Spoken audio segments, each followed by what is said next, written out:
Hey guys, today we're going to see the 404th problem in LeetCode. It says the sum of left leaves. It's a very easy problem. So it says like find the sum of all left leaves in a given binary tree. So for example, 3, 9, 20, 15 and 7 are the values present in this tree. And if you see there are two left leaves in this binary tree. Okay, one is this left leaf with value 9 and 15 is also another left leaf with value 15. So 9 plus 15 is 24, so we should actually return the sum of the left leaves 24. As you can see, this is a very simple problem, right? So you have to basically recursively check if it is a left leaf. If so, then you will add that particular value.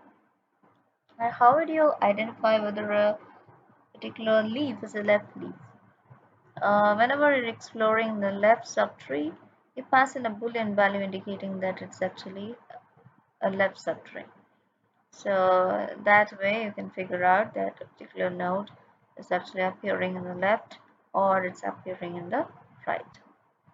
Okay, so what I'm going to do is I'm just going to have if sum is equal to 0, yeah, and sum is basically will hold the actual sum that is expected, right? Because if you see this function sum of left leaves, it returns int, which is nothing but the sum.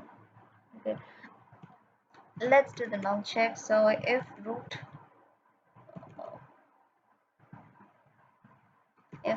equal to null, so it's going to be 0, right? Then whatever we are going to have a recursive function, and we're basically going to call that recursive function. I'm just going to say sum of left leaves, same thing. I'm just going to have it as a private method, so we're just going to say root comma false. Okay, that's because initially root is just root, right? It's not part of left, it's not part of right subtree. So we're just going to have private void sum of leaves, and here we're just going to have tree node, and this will be a boolean value that we're passing in. Let's say it's left, okay? And if we'll do the sanity check, so we'll check if root is equal to null. If so, you can return, yeah. And if at all, if we are encountering if is left is true and root dot left if this is equal to null and root dot right if this is equal to null. In this case, sum plus whatever sum was earlier there, you will add root dot val to the sum. Okay, and then you'll basically call this and you will say root dot left, and then you will pass true. So whenever for right subtrees you will pass false, and for left subtrees you will pass true.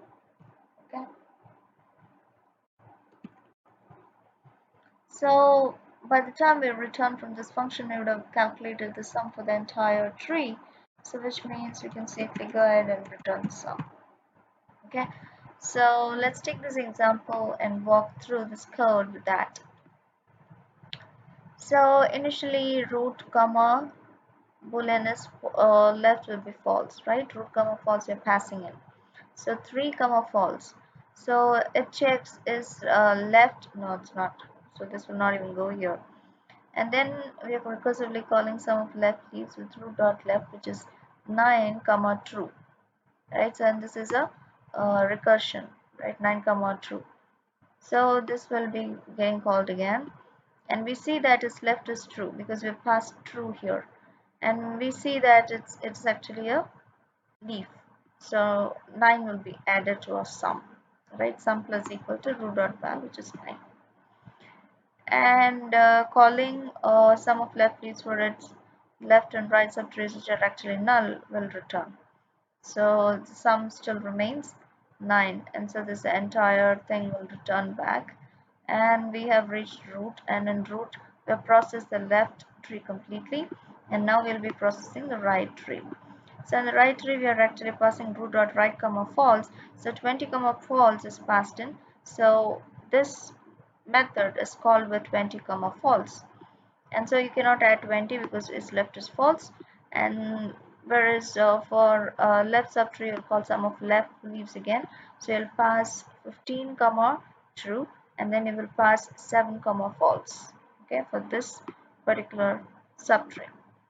And since 15 comma true is passed and it is a left, so you will add whatever was existing n sum. To that you will add the current roots value. So 15 will be added to the existing value 9, so giving us 24, right? And 7 will not result in any addition.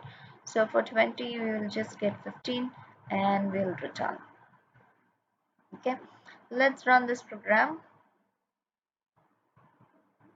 and it's accepted. Let's submit it. Yeah, and it is accepted.